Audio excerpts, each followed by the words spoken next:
Antony Joshua வந்துட்டு boxing வேர்ல்ட்லேருந்து கூடிய சீக்கிரத்தில் வந்து ரிட்டையர் ஆக போறேன்னு சொல்லிட்டு அவங்க அங்கிள் வந்துட்டு ரீசெண்டாக ஒரு இன்டர்வியூல வந்துட்டு சொல்லியிருந்தாரு. ஆனால் அது வந்துட்டு இது வந்துட்டு இன்னும் கன்ஃபார்மாக அஃபிஷியல் நியூஸ் கிடையாது.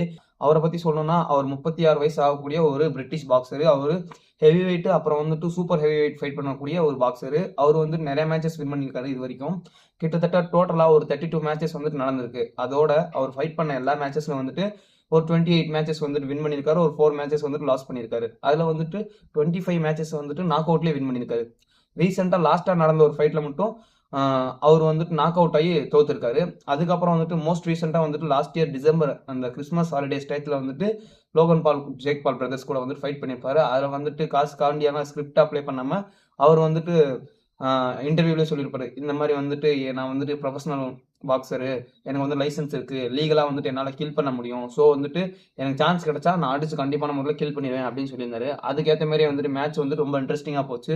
அதே மாதிரி வந்துட்டு அவர் லாஸ்ட்டாக வந்துட்டு அடிச்சு ஒரு 5-6 ரவுண்ட் வரும்போது வாயை உடச்சு ஜேக் பாலை வந்துட்டு தோக்கடிச்சிருவாரு.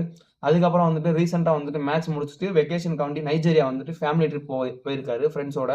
அவரோட கோச்சஸ் எல்லாரும் வந்துட்டு காரில் போகும்போது ஒரு எதிர்பாராத விதமாக வந்துட்டு ஆக்சிடென்ட் ஆயிடுது. ஆக்சிடென்ட் ஆனப்போ வந்துட்டு அவர் வந்துட்டு லெஃப்ட் சைடு உட்காந்துருப்பார் போல. பின்னாடி ஃபாரின் கண்ட்ரிஸ்லாம் வந்துட்டு கார் எல்லாமே லெஃப்ட் சைடு வந்துட்டு டிரைவ் பண்ணுற மாதிரி இருக்கும். ஸோ அவர் அன்பார்ச்சுனேட்லி வந்துட்டு லெஃப்ட் சைடு உட்காந்துருக்கும் போது கார் ஆக்சிடென்ட் ஆனப்போ ரைட் சைடில் இருந்து அவங்க கோச் எல்லாருமே வந்துட்டு ஆக்சிடென்ட்ல வந்துட்டு இறந்துறாங்க. அவங்க பெஸ்ட் ஃப்ரெண்ட்ஸ் தான் அவங்க எல்லாருமே. 2 பேரும் இறந்த உடனே அவங்க ஃபேமிலியெல்லாம் வந்துட்டு ரொம்ப டிப்ரெஸ் ஆயிடுறாங்க. ஆண்டனி ஜோஷுவாவுக்கும் வந்துட்டு இந்த ஷோல்டரில் வந்துட்டு அடிபட்டுருச்சு அப்படின்னு சொல்லிட்டு இருந்தாங்க.